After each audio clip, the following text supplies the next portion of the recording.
This is the demonstration for yarn painting. So one of the first things you want to do when you're doing a yarn painting is you want to decide where you're going to begin. At this point, I've already kind of started a little bit, but if you were doing this straight out of the gate, you would start by drawing your design on, and then you would start filling in that design. So what I do is I always just pick a place to begin. It doesn't really matter where, but when I'm filling in shapes, I do the shapes first and then I work on the outside. You want to put a line of glue down, and you want to put a good amount of glue on the space. But I put the line of glue down and then I let it sit. And you want to let it sit until it gets tacky enough that it's going to hold your yarn in place. Yarn is stretchy and yarn does tend to pull against itself. So I always make sure that I glue it down, and then I might take my piece of yarn and just lay it in. Okay, and I press it up against things that are already glued down just so that I can kind of reduce the space that it's taking up.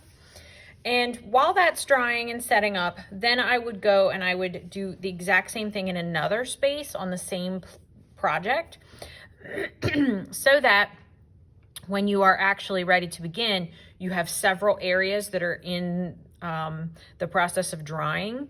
So when you want to start, it's ready for you. So I'll start another one here. And I'm just going to lay this in and let it sit. Okay, so now I'm going to push this aside. I have one that I've already started over here, where I have several sections that have already been dried. They're already ready to go. So I'm going to start by, here's one of the pieces that I glued down. I'm just going to start putting my glue on in nice healthy beads of glue, and I'm going to kind of stretch the yarn a little bit, and I'm going to push it in place with my fingers.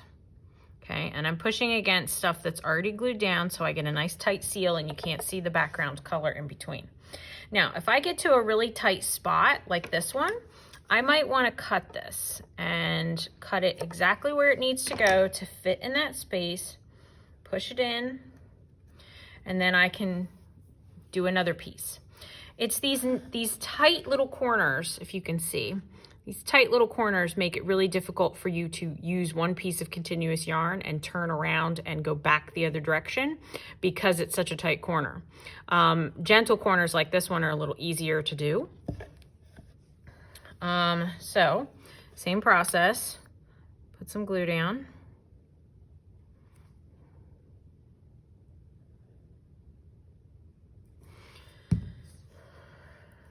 And then I'll take my yarn and I will just pat it right into that spot up against the section that is already glued down.